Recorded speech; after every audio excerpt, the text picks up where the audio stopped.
E aí, camaradas, tudo bem? Estamos aqui para mais um vídeo do canal Biólogo Socialista. Antes da gente começar, eu já peço para vocês curtirem, deixarem o like, compartilharem essa aula. Então, nós vamos fazer mais uma aula naquele estilo, né? Eu vou projetar para vocês aqui. Espero que não seja uma aula cansativa. A ideia nossa hoje é tratar de um tema que repercutiu muito esses dias aí por conta das Olimpíadas, mas é fundamental que a gente fale sobre isso dentro de uma visão também biológica. Então eu coloquei esse título aí, essa imagem, inclusive, né, Mulher ou Homem, em função da polêmica, da discriminação, do preconceito que duas atletas sofreram recentemente nas Olimpíadas de Paris. Então, para isso, a gente vai começar aqui fazendo inicialmente algumas definições. Antes da gente falar sobre a questão do sexo biológico, que é o assunto principal aqui, eu gosto muito dessa imagem que eu tive a oportunidade de conhecer em algumas das palestras que eu frequentei, que eu acabei me aprofundando, né, para entender o assunto, que mostra exatamente a questão da identidade de gênero, que é ligada ali ao pensamento, né, a maneira como a pessoa se enxerga perante o corpo dela, a orientação sexual, heterossexual, bissexual, homossexual e até mesmo assexual, assexuada, né? O sexo biológico, que até então a gente conhece a dicotomia, né, o sistema binário que a gente chama, que é o feminino e masculino. No entanto, a gente vai falar um pouquinho hoje também sobre a questão do intersexo e a expressão de gênero. O que é a expressão de gênero, Padula? A expressão de gênero é a maneira como as pessoas vão se portar, vão se vestir, vão se expressar. Então, a ideia aqui para a gente, antes de começar especificamente, é ter bem essa definição, né, do que é a questão biológica, a questão da identidade de gênero, que tentam muitas vezes, de forma equivocada, até deturpar, né, falando em ideologia de gênero, não existe isso, é identidade de gênero. Então, nós vamos falar um pouquinho sobre a questão do sexo biológico. Para isso, eu fiz uma breve introdução aqui para vocês, para a gente falar um pouco do nosso organismo, né, do corpo humano, de como que o sexo vai se manifestar, né, de como que os órgãos genitais, principalmente, vão aparecer. Então, é comum a pessoa, quando engravida, né, o casal, quando engravida ali, até a sexta, sétima semana, não é possível determinar o sexo, né, a expressão da genitália naquele indivíduo. E somente depois da sétima semana, aí, portanto, aí, praticamente depois de 2 meses, é que você consegue identificar a morfologia do órgão genital. Isso porque, na verdade, a gente vai ter uma similaridade, né, uma homologia na formação. Eu vou passar para vocês aqui algumas imagens da formação dos órgãos genitais. E esses órgãos genitais, à medida que nós amadurecemos, que nós vamos nos desenvolvendo, eles vão sendo ditados, né, o seu desenvolvimento ali, através de hormônios, que são substâncias químicas naturais que o nosso corpo produz, através das glândulas, né, do chamado sistema endócrino, onde nós temos, então, basicamente, o hipotálamo, né, que é uma das principais glândulas, que fica localizada ali na região do nosso cérebro, e a partir do estímulo que esse hipotálamo gera, né, ele vai liberar um hormônio chamado liberador de gonadotrofina, o estimulador das gônadas. Então ele vai estimular esse hormônio lá na hipófise a ser produzida. Então o hipotálamo ele manda o sinal para a hipófise produzir esse hormônio que a gente vai abreviar como GNRH. E esse hormônio, por sua vez, lembrando que os hormônios, né, são substâncias químicas produzidas em pequena quantidade, liberadas diretamente na corrente sanguínea e vão atuar ao circular pelo corpo em células-alvo. Então, por isso que você faz um exame de sangue para constatar determinados tipos de hormônio. Porque apesar dele estar sendo liberado no sangue, ele vai atuar em células específicas. E o GNRH, ele vai, então, estimular essa hipófise, que libera, portanto, os seus hormônios, que a gente vai estar falando, né? O LH, o hormônio luteinizante, e o hormônio folículo estimulante, que atuarão nas gônadas. Gônadas que, no senso comum, a gente chama de ovário e testículo. Nessas gônadas, portanto, nós teremos ali a produção de hormônios bastante significativos na manifestação do sexo biológico desses organismos. Então, nós temos aí o estrógeno e progesterona, conhecidos principalmente por estarem associados ao sexo feminino, justamente porque eles são produzidos em maior quantidade no sexo feminino. No entanto, é bom a gente não esquecer que os homens também produzem estrógeno e progesterona e as mulheres também vão produzir testosterona.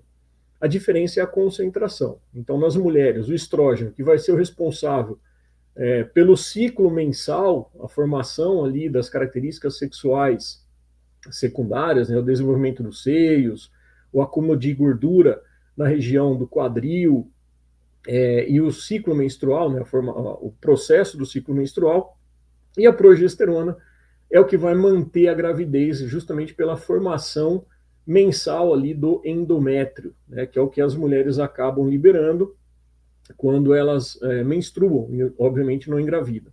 E nos homens, os níveis mais altos desses três hormônios fazem referência à testosterona, que é o responsável, portanto, pela força muscular, pela presença de barba, a musculatura mais avantajada, o engrossamento da voz, enfim, as chamadas características sexuais secundárias.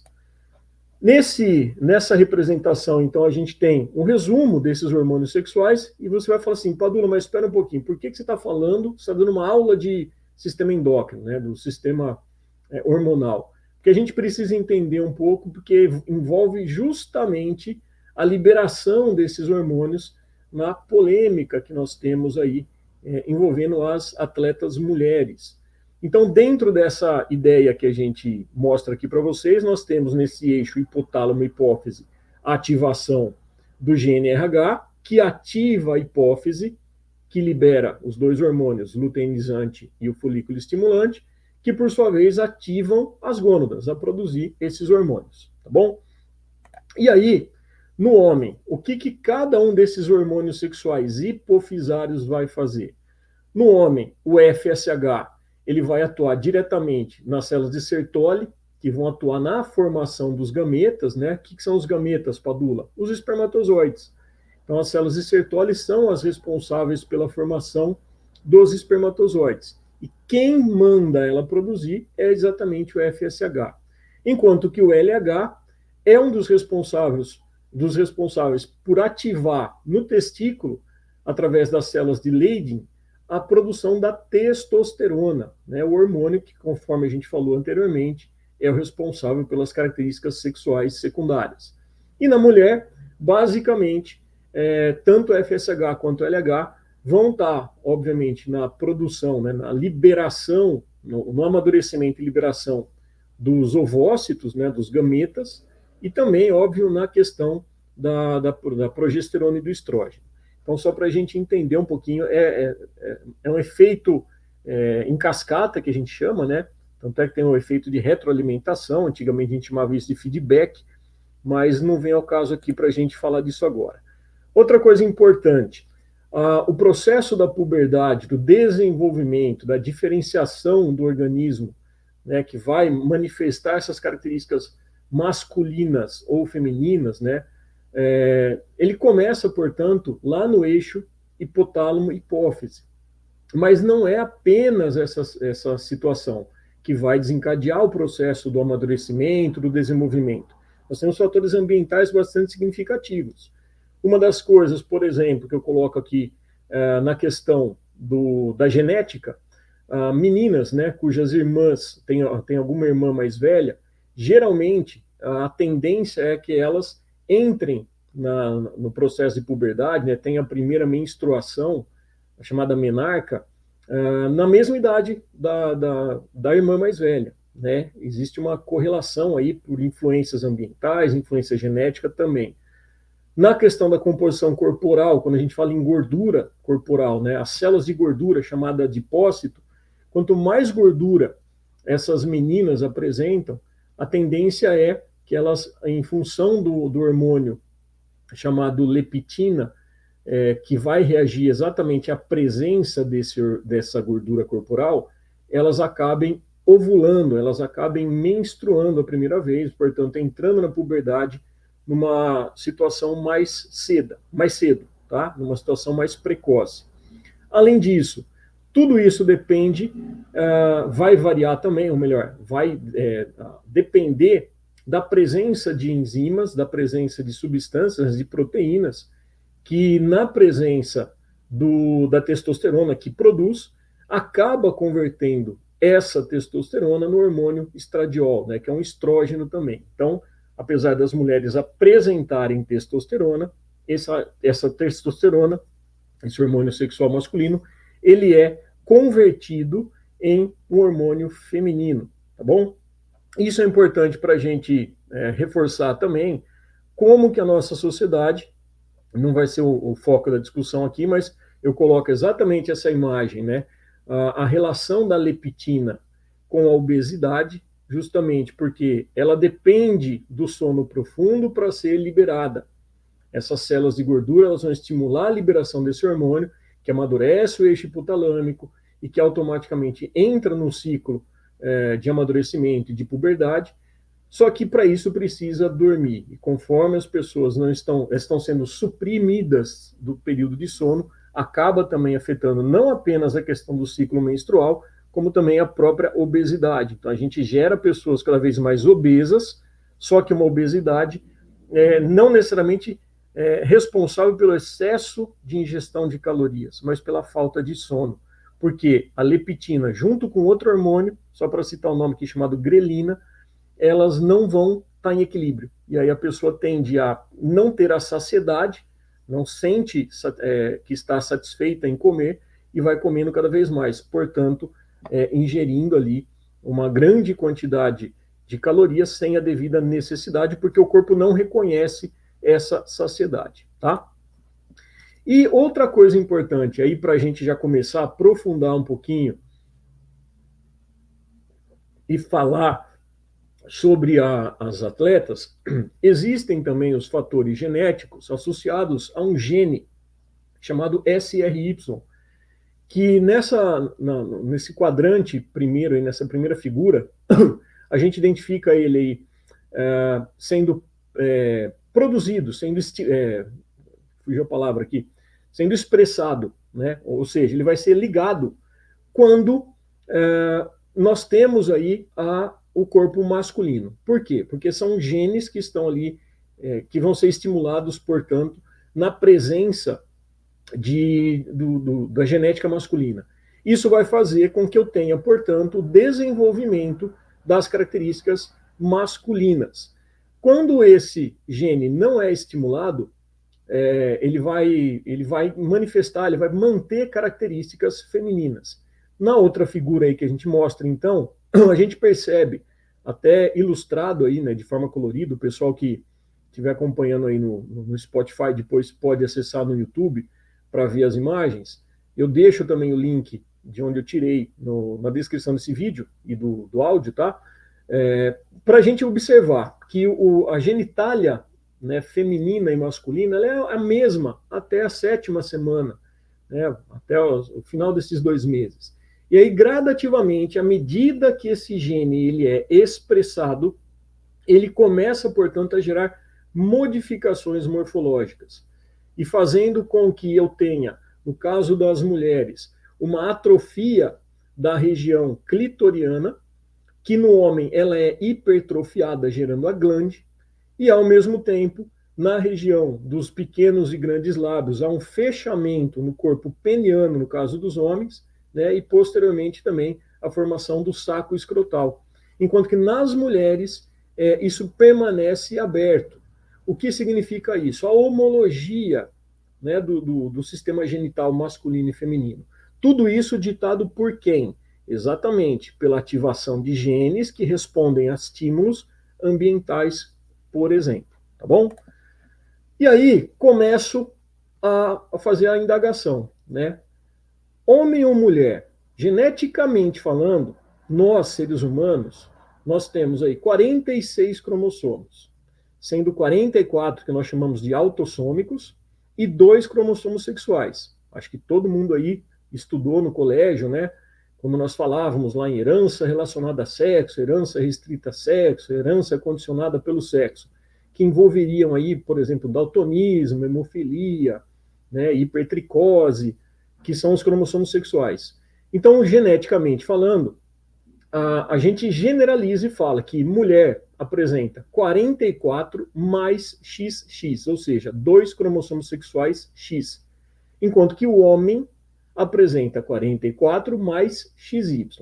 Isso é o padrão que a gente estuda e é o padrão que todo mundo aprendeu e a gente vai repercutindo até hoje. A pergunta que eu faço é: será que é só isso que vai definir um indivíduo homem, um indivíduo mulher? Ou é uma visão meramente reducionista? É uma visão que a gente sempre aprendeu, propagou, sem nenhum tipo de contestação. E é esse o ponto que a gente precisa entender. Né? Não existe mais apenas X e XY. A gente fala que o processo evolutivo ele atinge a ciência muda, a ciência apresenta novas descobertas, a ciência ela não é estática.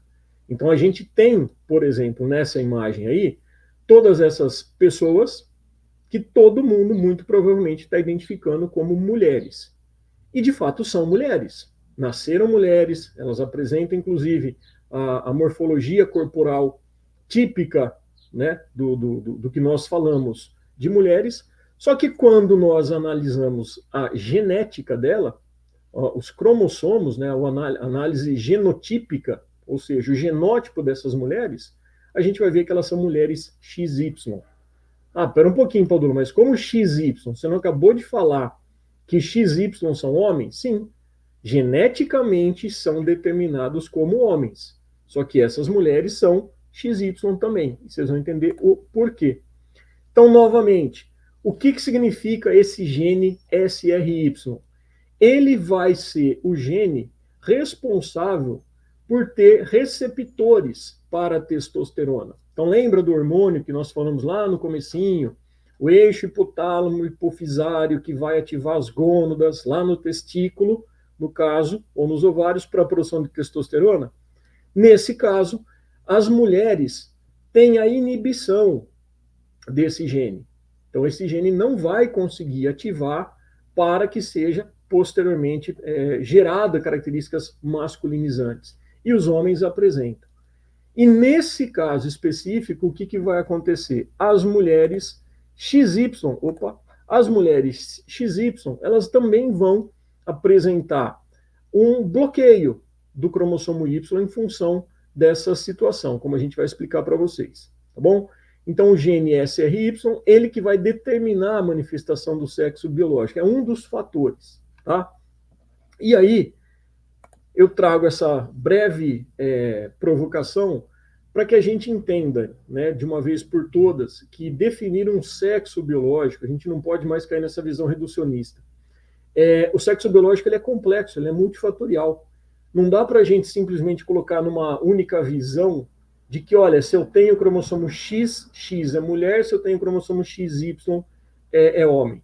Da mesma coisa, poxa, eu tenho muita testosterona, eu tenho pouca testosterona.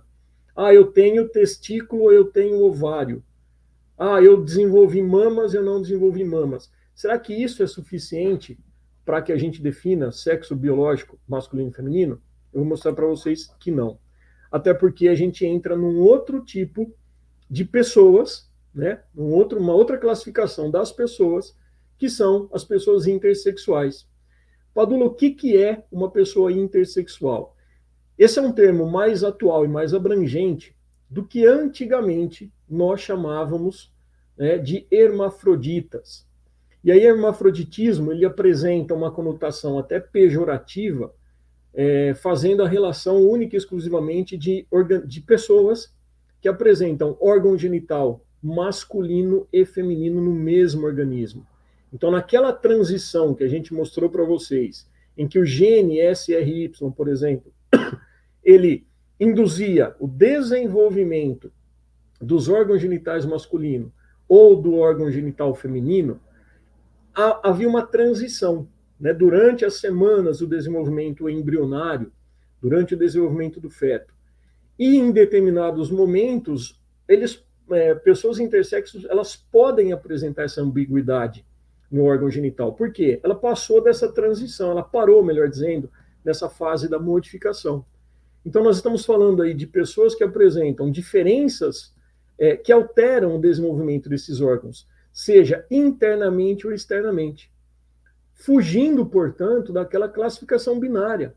Olha, homem tem que ter pênis e saco escrotal, mulher tem que ter canal vaginal e desenvolvimento de mamas. E a gente está vendo que não é bem assim que a coisa funciona, tá?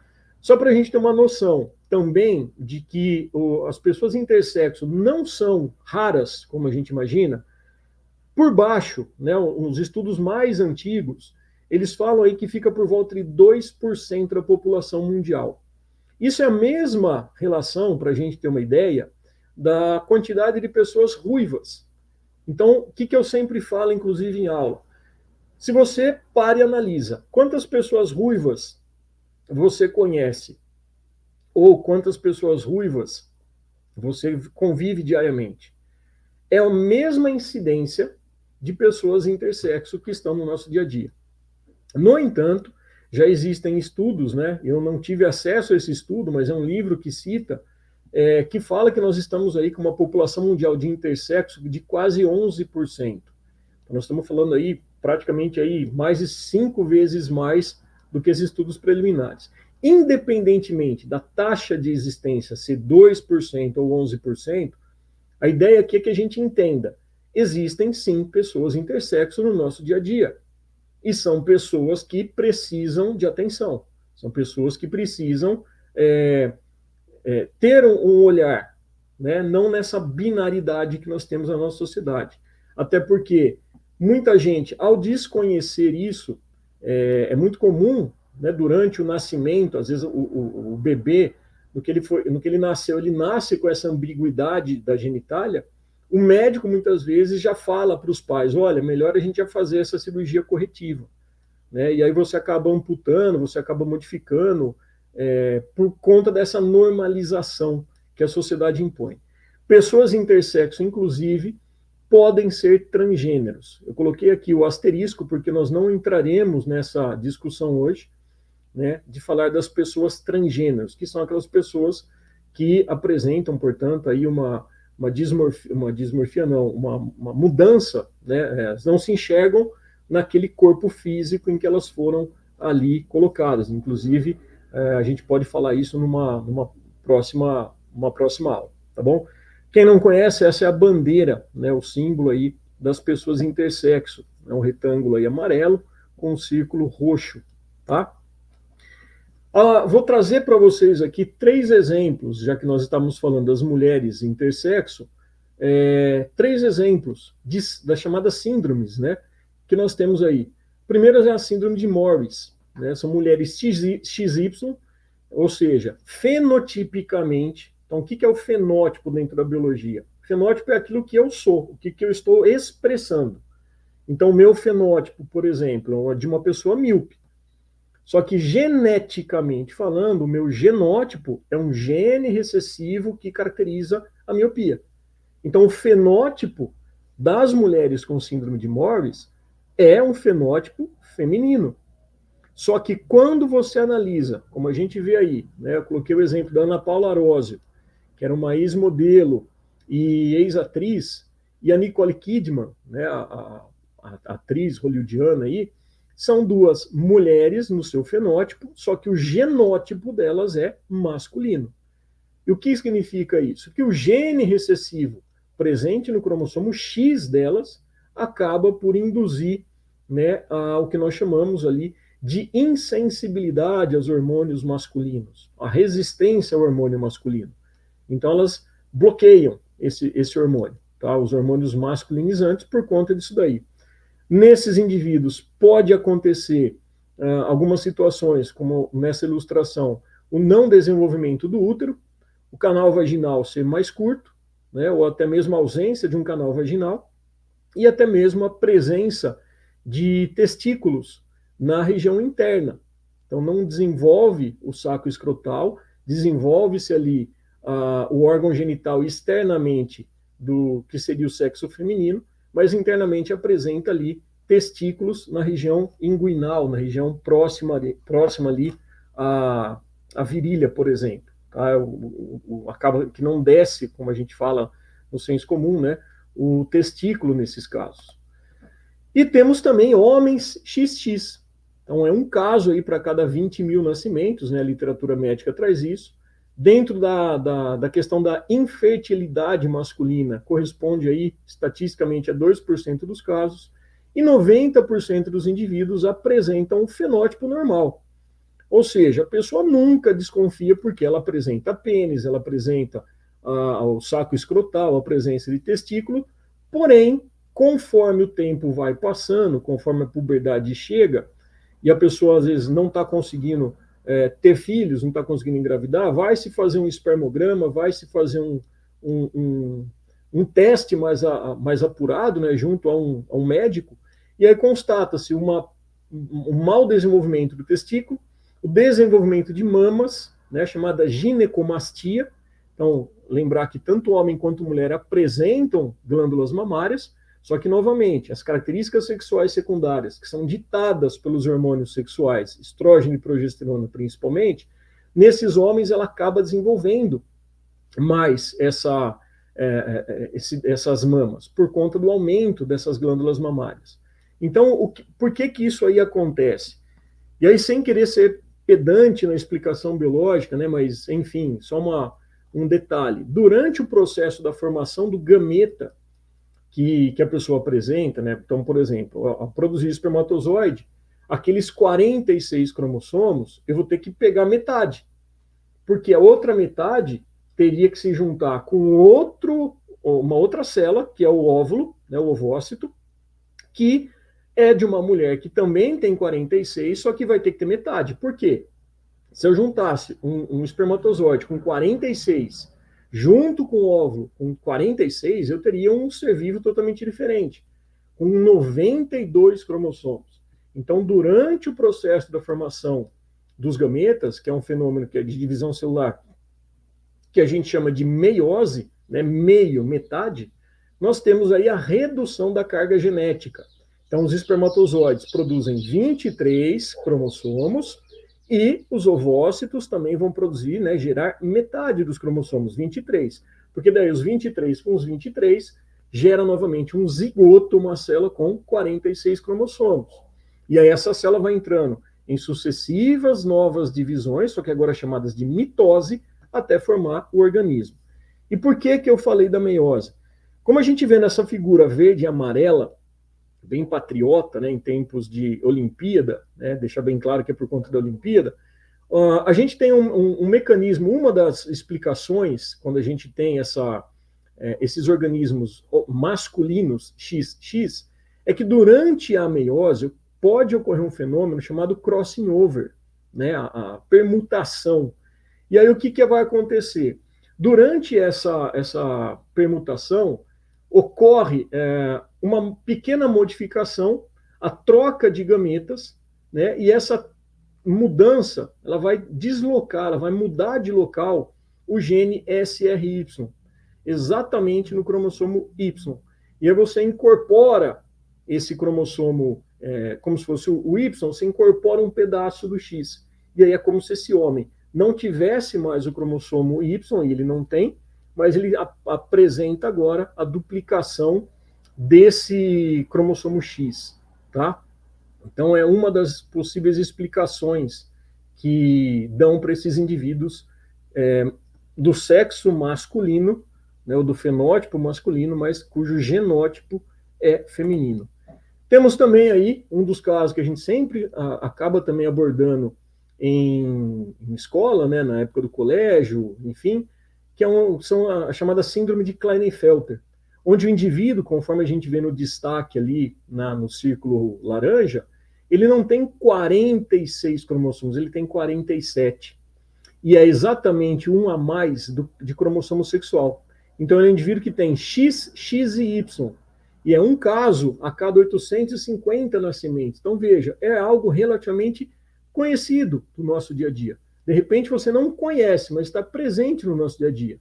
Tá? Eu já tive alunos e alunas que vieram me falar, né, depois exatamente das aulas de genética, que eles eram pessoas com Klinefelter, né? E inclusive pessoas posteriormente aí que fizeram a transição, que tiveram aí a mudança de característica, né, a transição de gênero. E aí nesse caso nós temos essa figura mostrando para vocês aí exatamente de uma criança que ela desenvolve a região do pênis, o órgão genital. No entanto, conforme o tempo passa, ela pode apresentar a ginecomastia, que é o desenvolvimento das mamas, conforme a gente vê nessa situação. Mas é um indivíduo que apresenta órgão genital masculino.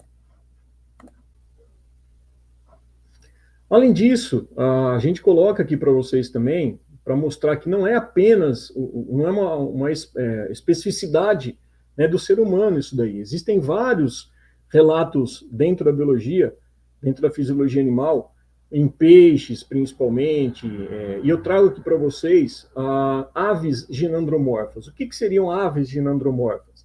A gente observa que no mesmo organismo a gente tem células que apresentam o genótipo feminino e o masculino. Então você tem vários exemplos disso daí, mostrando, né, que essa chamada ginandromorfia, que apresenta essa característica, ela não é tão rara, né, tão incomum dentro da nossa natureza. É que nós, atualmente não, desde antigamente, a gente tende a falar que só existe macho e fêmea, só existe masculino e feminino. E a gente está vendo aí que não é bem assim, tá? E aí, então, a gente fala da polêmica esportiva. Por que envolve a questão esportiva, em tempos de Olimpíada, principalmente? Primeiro que é uma competição e tem muita grana envolvida. Mas não tem a questão, Padula, de ter vantagem, não tem vantagem? Existe. Tá? A gente vai entender um pouquinho isso daí, só que não é dessa maneira absurda, preconceituosa, que algumas pessoas colocam, né, quando a gente fala. E, de novo, nós não estamos falando de atletas trans, nós estamos falando de pessoas que apresentam uma diferença desse padrão, dessa dicotomia, né, dessa binaridade que nós estamos falando até aqui. Mesmo nas pessoas trans, por exemplo, a gente também pode entrar numa discussão bastante importante e que derruba muitos dos argumentos preconceituosos que as pessoas têm perante essa situação. Primeira coisa, então, a gente fala do rendimento de um atleta, e esse rendimento ele vai variar, obviamente, de pessoa para pessoa. Dentro de indivíduos geneticamente, fenotipicamente masculinos ou femininos, se a gente fizer uma comparação, a gente vai ter diferenças tanto fisiológicas, né, anatômicas, hormonais, que é uma coisa natural, ninguém é idêntico, existe diversidade. Tá? Agora, como nós trataremos, como que eu posso tratar esses atletas, no sentido de permitir a sua participação ou não? O Comitê Olímpico Internacional, em relação às duas boxeadoras, foi bem taxativo. Olha, elas são mulheres, nasceram mulheres, foram tratadas sempre como mulheres, e elas são mulheres. Pronto, acabou. Não existe essa diferença, existe um preconceito muito grande em relação a isso. Em algumas situações, quando você constata uma certa anomalia, por exemplo, em termos principalmente nessa divergência anatômica, opta-se, muitas vezes, por fazer um bloqueio hormonal antes da puberdade. Por que isso, Padula? Porque eu bloqueando a resposta da puberdade, né, se eu nasci intersexo, por exemplo, e eu tenho lá o meu órgão genital feminino, mas eu tenho a presença de testículos que estão ali, de repente, podendo produzir uma taxa maior de testosterona.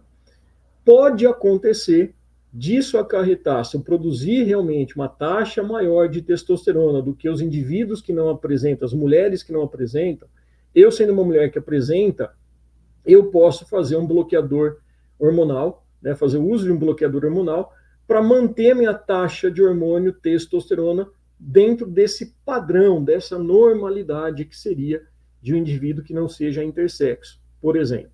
E a gente vai perceber muito bem que essa preocupação só existe quando nós falamos na questão do sexo feminino. Tá? E nós vamos falar um pouquinho disso daí. Então, para o esporte, infelizmente, os comitês, as federações nem sempre estão preparados para essa discussão.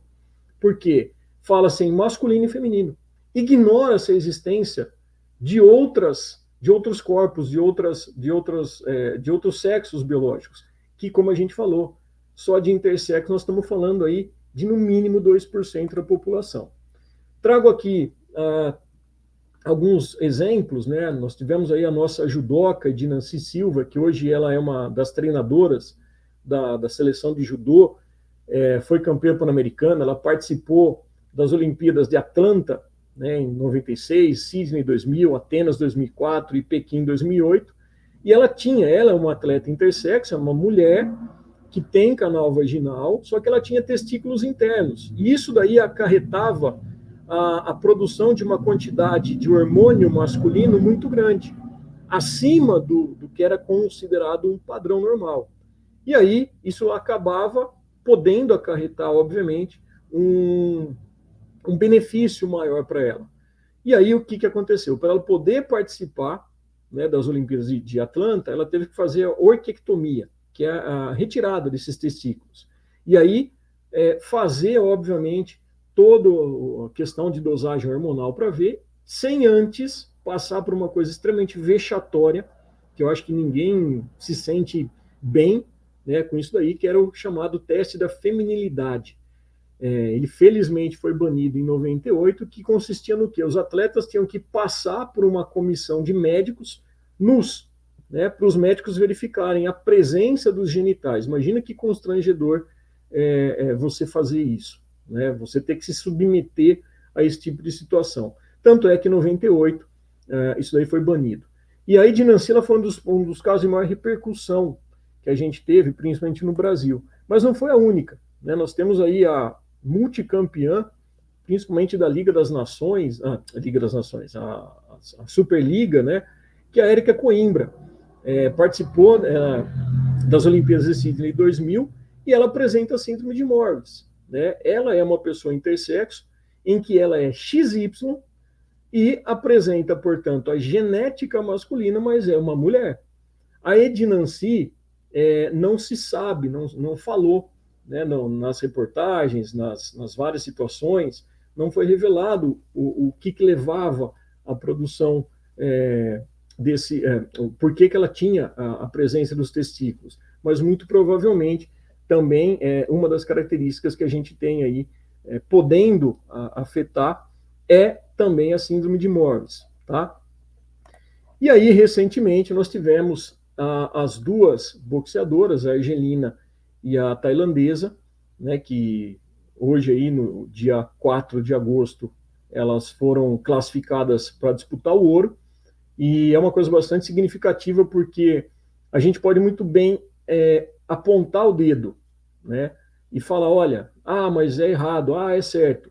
Mas imagina o tanto de haters que elas tiveram, né? As próprias lutadoras, né? De forma ridícula, desde aquela italiana até a búlgara, né? Que a Iene agora derrotou, a Argelina, não quiseram cumprimentá-la, né? Como uma atitude bastante anti-olímpica, né? Um espírito nada olímpico que elas tiveram ali, por conta de um preconceito, né? Então, nós estamos falando aí de duas atletas cis, né, naturalmente elas apresentam elevados taxas de testosterona, né, por serem intersexo, em que elas têm essa condição natural, só que não deixam de ser mulheres. Tá? Então, esse é o ponto principal.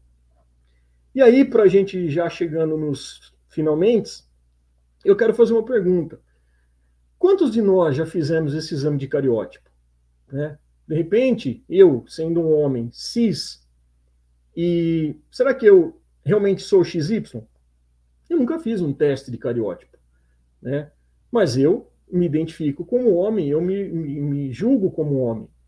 Mas será que se de repente eu fizer um exame de cariótipo e determinar lá, diagnosticar que eu sou XX, isso vai dar o direito de eu não ser mais homem? Ou, né, se fosse em relação a uma mulher que até então sempre se identificou como mulher, sempre foi criada, sempre viveu como mulher, e de repente ela descobre que ela é XY. Isso faz dela menos mulher? Olha esses dois exemplos aqui para a gente entender também que vai além da questão cromossômica. Nós temos aqui uma mulher, né, se não me falha a memória, ela é estadunidense, em que ela tem ali síndrome do ovário policístico. Então perceba, uma mulher cis, é uma mulher que apresenta a genética, inclusive, XX, só que em função de uma anomalia, né, de um problema no seu ovário, ela produz muita testosterona e isso faz com que ela desenvolva barba, né, entre outras características masculinas, mas principalmente barba. E aí, quando ela, depois de 20 anos, ela resolve, não vou mais ficar me escondendo, não vou mais ficar depilando, cortando a barba, ela se assumiu mulher com a barba. Isso faz com que ela seja um homem? Isso faz com que ela deixe de ser mulher? Né? Então, percebam, ela é XX, só que ela tem uma característica. Se a gente avançar ainda mais para uma pessoa até mais famosa, a gente tem aí o caso do Edson Pezão, lutador de MMA, em que ele apresentava lá naquela glândula que nós falamos, do eixo hipotálamo e hipófise, ele tinha um tumor. Ele operou acho que 2 vezes, um tumor benigno na hipófise. E essa hipófise, entre outros hormônios, ela também é responsável por produzir a prolactina. E a prolactina é o hormônio que faz com que as glândulas mamárias se desenvolvam e tenha, portanto, a possibilidade da liberação de leite. E o Edson Pezão, ele passou por essa situação. Então, ele desenvolveu glândulas mamárias produzindo leite. E aí, obviamente, você fala assim, não, mas quem produz leite é mulher. Então, ele não vai ser caracterizado em função de um tumor que ele tinha na hipófise, ele não vai mais poder ser classificado como homem porque ele produz leite. Então, são muitos detalhes que fazem com que nós paremos para pensar. Né? Justamente por quê? Porque nós vivemos um mundo preconceituoso. É um preconceito estrutural que a gente tem. Né? O que é ser normal? Eu tenho que estar dentro de um padrão que a sociedade impôs, ou um padrão que a genética impôs. Será que esse sistema cis-heteronormativo é que vai ditar todos os nossos comportamentos, tudo aquilo que nós somos? E mais do que nunca, tudo isso é ditado por esse nosso sistema. O que é o sistema que a gente chama de sistema capitalista? É um sistema misógino, é um sistema conservador, patriarcal, homofóbico. Né? Então, não, se você não se encaixa nesse padrão, você é diferente, você vai ser excluído. A própria feminilidade.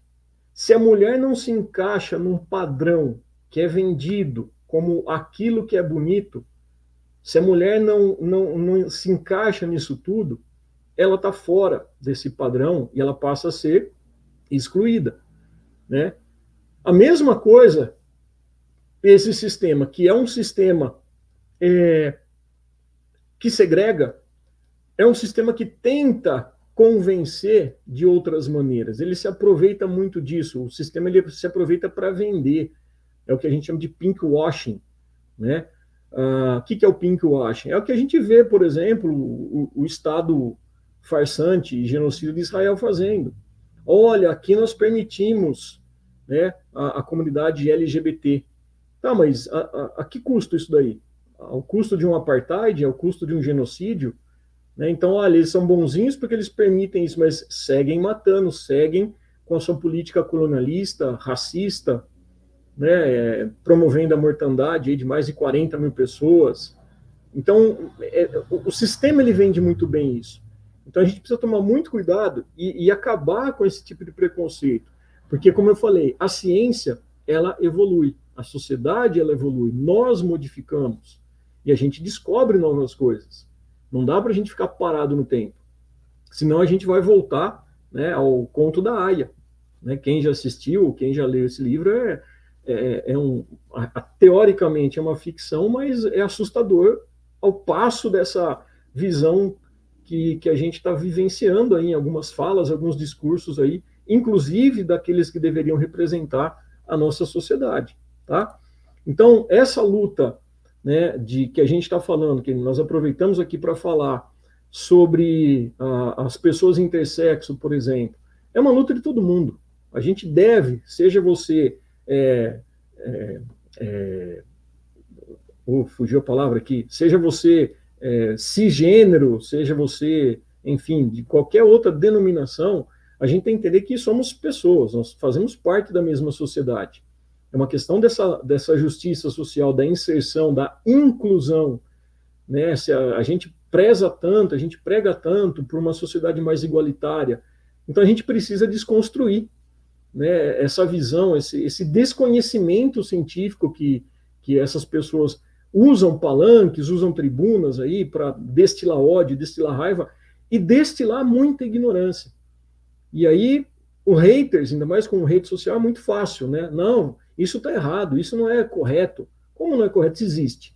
Né? Então a gente precisa somar voz com essas pessoas, destruir esse mundo, né, que eles chamam de narrativa, nessa pós-verdade que foi colocada na sociedade, educar, conscientizar, para que aí nós possamos efetivamente ter uma sociedade mais justa, mais inclusiva e, obviamente, que ofereça maiores oportunidades para todo mundo. Afinal de contas, ninguém é diferente de ninguém aqui, né? Nós somos todos seres humanos, e a gente precisa parar, né, e analisar. Espera um pouquinho, que sociedade é essa? Por que eu estou excluindo essa pessoa? O que ela tem de diferente? Né? Então, parar com esse discurso de ódio, parar com essas situações e incluir. Né? Tá bom então, gente? Então, eu espero que vocês tenham gostado aí. Compartilha essa aula aí. Coloque suas dúvidas. Assim que der, a gente responde para vocês. Pode colocar nos comentários, compartilhar, curtir e se inscrever no canal, que é muito importante. Tá? O nosso canal é pequenininho, mas contamos aí com a colaboração de todo mundo para divulgar essas informações e fazer, obviamente, o nosso trabalhinho de formiga. Tá bom? Agradeço pela atenção e a gente se vê numa próxima vez aí. Até mais.